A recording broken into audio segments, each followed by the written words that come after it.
de ça. Qu'est-ce que les plantes mangent dans la terre et puisent dans la terre.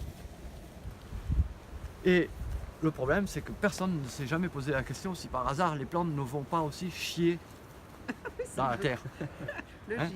Tu vois. Et justement, c'est le cas. Et le problème, c'est que normalement, ça pose aucun problème, parce qu'il y a toujours une autre plante qui va manger ce que l'autre a chié.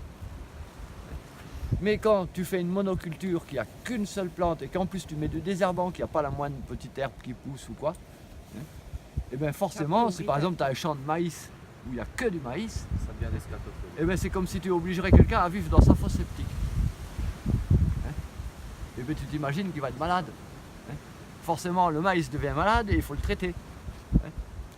Voilà. C'est ça le problème. Et par contre, par exemple, les Incas savaient bien que si tu mélanges du maïs avec des haricots, en fait, le truc, c'est que ce que va chier le maïs, les haricots le mangent, et ce que chie les haricots, le maïs le mange. Ça s'entraide l'un l'autre. D'accord. Donc Et- c'est plutôt bien. Et du coup, tu as plus de rendement en faisant les deux ensemble qu'en faisant qu'un seul. Et ça t'évite aussi les maladies. En plus de ça, rien que pour un effet technique, tu as plus de maladies qui vont se développer. Si par exemple tu fais un poulailler avec 2000 poules, il suffit qu'il y en ait une qui attrape une maladie, elles vont toutes l'attraper. C'est dans une école, les enfants qui sont dans les écoles où il y a 200 enfants, tout le monde, il y a une épidémie de grippe, tout le monde l'attrape. Si tu vois que 3 enfants sur la montagne là et 3 autres sur la montagne là, il y a beaucoup de chances qu'ils n'attrapent pas. Tu vois.